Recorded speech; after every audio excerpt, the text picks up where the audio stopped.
As-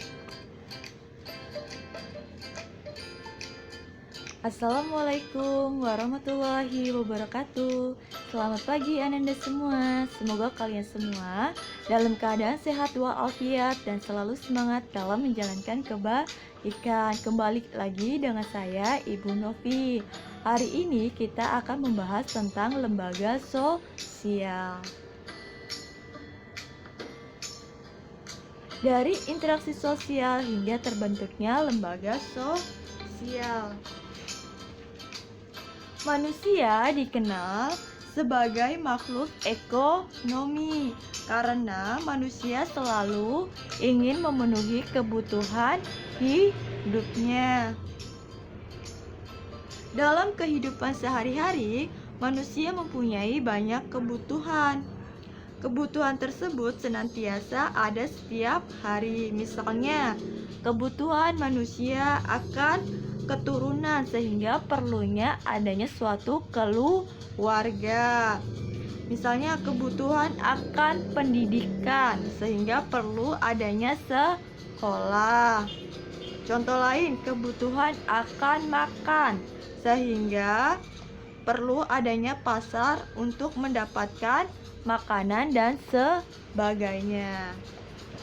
Akan tetapi manusia tidak mampu melakukan aktivitasnya sendiri dalam memenuhi semua kebutuhan hidupnya. Dalam rangka memenuhi kebutuhan itu, manusia harus melakukan interaksi dengan orang lain, baik itu secara individu maupun secara kelompok. Keberadaan lembaga sosial selalu melekat pada setiap masyarakat. Hal ini disebabkan karena setiap masyarakat pasti memiliki kebutuhan-kebutuhan pokok supaya keteraturan hidup bersama dapat terwujud. Kebutuhan untuk hidup dalam keteraturan dapat terwujud dengan maka dirumuskannya norma-norma dalam masyarakat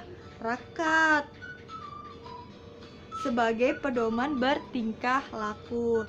Sejumlah norma-norma ini kemudian disebut sebagai lembaga sosial.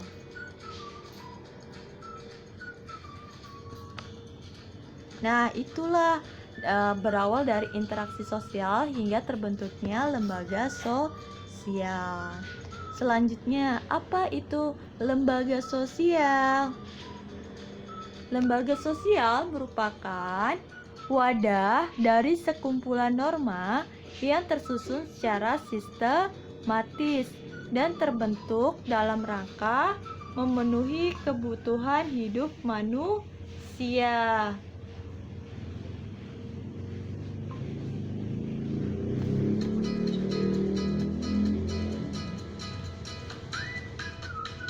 Nah, sekarang tidak semua norma atau aturan-aturan yang ada di masyarakat disebut lembaga sosial karena untuk menjadi sebuah lembaga kemasyarakatan, sekumpulan norma-norma mengalami proses yang panjang. Sistem norma atau aturan-aturan yang dapat dikategorikan sebagai lembaga sosial harus memiliki syarat-syarat sebagai berikut.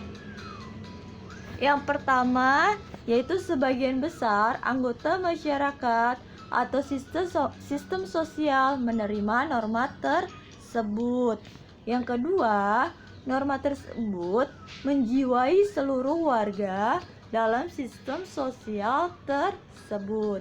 Dan yang ketiga, norma tersebut mempunyai sanksi yang mengikat setiap anggota masyarakat. Nah, selanjutnya kita akan membahas ciri lembaga sosial. Yang pertama itu ada memiliki tingkat kekekalan tertentu. Lembaga sosial dalam masyarakat bertahan cukup lama karena terbentuk untuk menciptakan keteraturan sosial. Suatu lembaga sosial akan tercapai selalu diwariskan dari generasi ke generasi. Yang kedua itu memiliki simbol.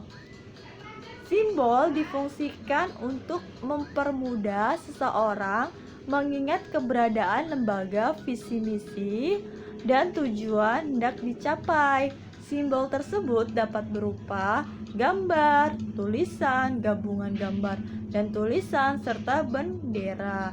Contoh, kita lihat ada logo Tutwuri Handa Yani yang merupakan simbol lembaga pendidikan. Dan yang ketiga, ciri lembaga sosial yaitu memiliki norma tertulis dan tidak tertulis. Contoh lembaga pendidikan seperti sekolah, terdapat peraturan tertulis yang tercantum dalam tata tertib sekolah, sedangkan aturan tidak tertulis, misalnya siswa harus menghormati guru. Ciri yang keempat yaitu memiliki tujuan yang jelas. Contoh, lembaga pendidikan yang bertujuan mencerdaskan kehidupan bangsa. Yang kelima, memiliki alat kelengkapan.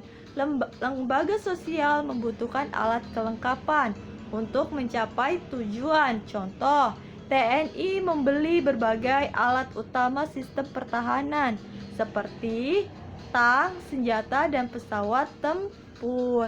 Dan ciri yang terakhir yaitu memiliki pola perilaku. Lembaga sosial terdiri atas norma, adat istiadat, kebiasaan, tata kelakuan yang tergabung dalam satu pola perilaku.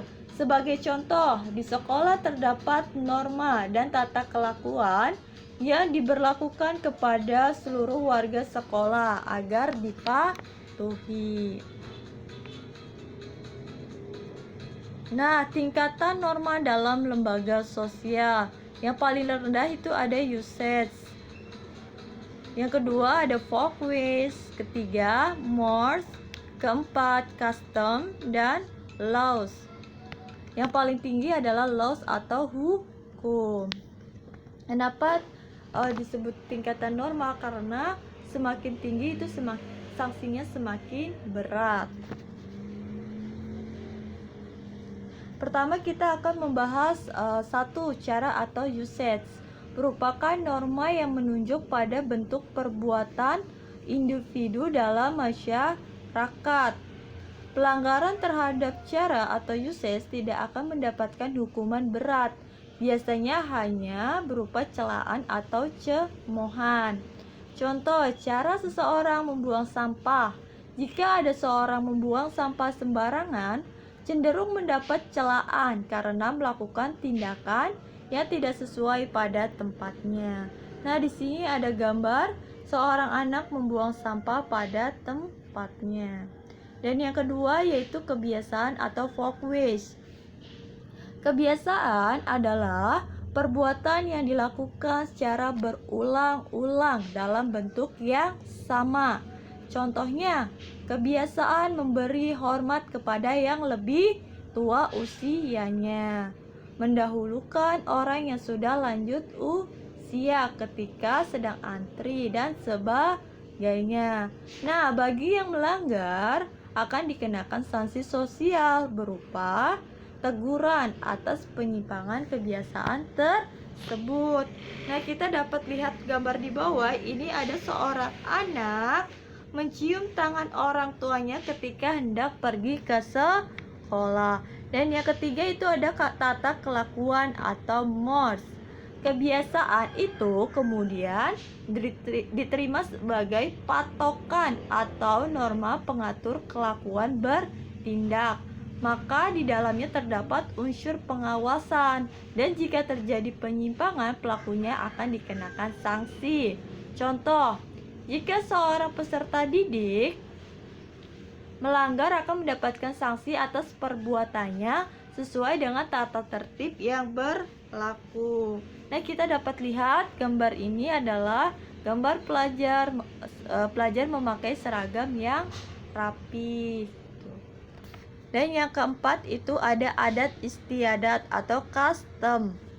Tata kelakuan yang semakin kuat mencerminkan kekuatan pola kelakuan masyarakat yang mengikat para anggotanya. Bagi anggota masyarakat yang melanggar adat istiadat, maka ia akan mendapatkan sanksi sesuai dengan adat masing-masing. Contohnya masalah warisan, upacara pernikahan, dan upacara kematian. Selanjutnya itu ada hukum atau laws. Ini merupakan tingkatan yang paling tertinggi. Hukum merupakan sekumpulan aturan resmi dan tertulis dalam masyarakat. Hukum berisi ketentuan, perintah, dan larangan yang dibentuk untuk menciptakan suatu keadilan.